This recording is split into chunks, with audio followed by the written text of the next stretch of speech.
And now we must turn to the issue of gun violence in America today, because the latest mass shootings in Aurora, Colorado, and Newtown, Connecticut leave us all, liberal and conservative, Republican and Democrat, appalled and disgusted at the carnage.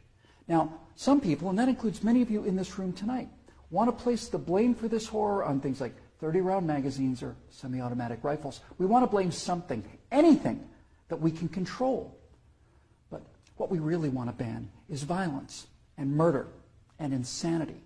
Now, we don't talk about that, though, because deep in our hearts, each of us knows that violence and murder and insanity are built into the human condition and likely always will be. You know, there are two kinds of animals in this world, predators and prey. No one watches a leopard chase down a gazelle and denies that the gazelle has a right to use its hooves and horns to protect itself from the predator.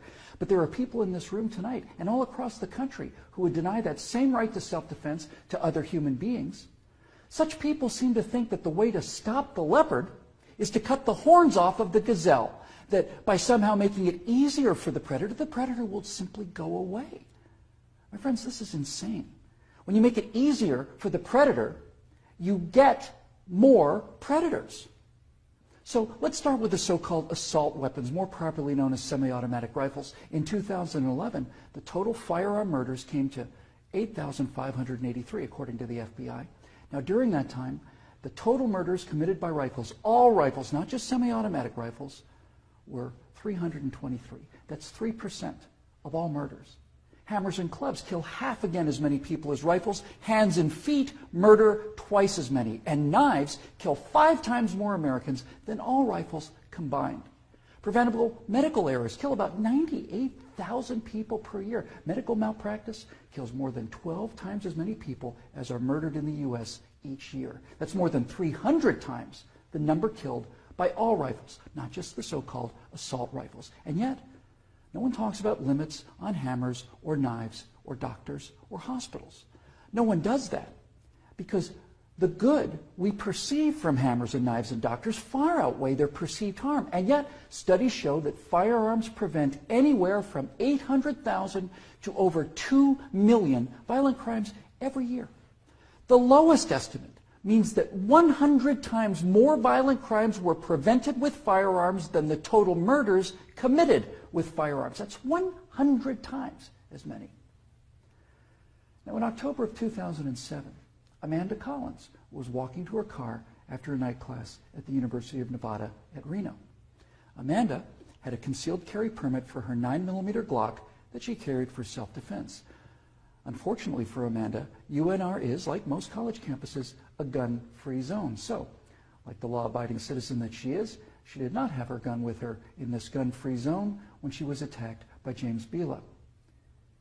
Bila raped her on the UNR campus less than 300 yards from the campus police office. He then walked away, and a few months later, this human predator went on to murder 19-year-old Breonna Dennison. Amanda Collins went on to say, quote, "I know, having been the first victim, that Breonna Dennison would still be alive had I been able to defend myself that night," unquote. Therefore, I am directing the virtual Attorney General to aggressively challenge any gun control laws that violate Amanda Collins' right not to be raped and Breonna Dennison's right not to be murdered.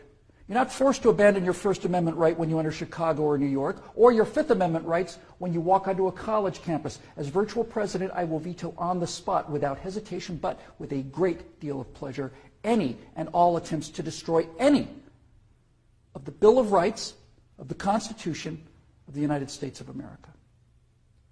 Because, when it's all said and done, the Second Amendment to the Constitution is not there to protect us against criminals, and the people calling for gun control know this. That's why they want gun control instead of crime control. That's why they want laws that, at the stroke of a pen, turn law-abiding citizens into criminals. The Second Amendment is there to protect the American people from tyranny. The Second Amendment is there to protect the American people from politicians. The Second Amendment is there to protect the American people from us. Now, Some politicians claim America deserves a vote on this issue. Okay, let's have a vote. Those of you advocating infringement on the right of the people to keep and bear arms need to go to the American people with the 28th Amendment, which would simply read, the Second Amendment to the Constitution is hereby repealed. That would, for the first time, give you the legal authority to do what you have been doing and what you are trying to do now in direct violation of your oath of office to defend the entire Constitution of the United States, not just the parts you happen to approve of. So go ahead, go to the American people and tell them that ultimate power is no longer to be vested in the people who can't be trusted with that power according to you. Tell them only the government can have that power now. You go out there and try to convince the people of the 38 states that you're going to need to get that amendment passed to agree with your opinion of them versus their opinion of you. I dare you. 12 million unarmed men, women, and children were unable to resist being murdered by their own National Socialist government in Germany. Perhaps 50 million unarmed men, women, and children were murdered by their own Union of Soviet Socialist Republics. 50 million Chinese murdered by their own government under Mao, who also disarmed his people. And in Cuba, and in Vietnam, and in the killing fields of Cambodia. Now you say that can't happen here? You say we're protected? By what? By the Constitution that you're in the process of destroying? You are in violation of your oaths of office by so much as introducing this legislation, let alone passing it.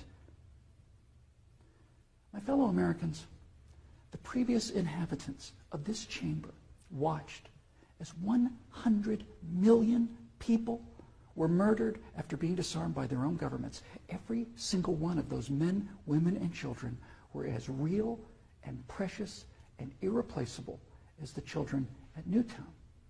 And I tell you here and now that I will be damned if I will let that happen to the American people.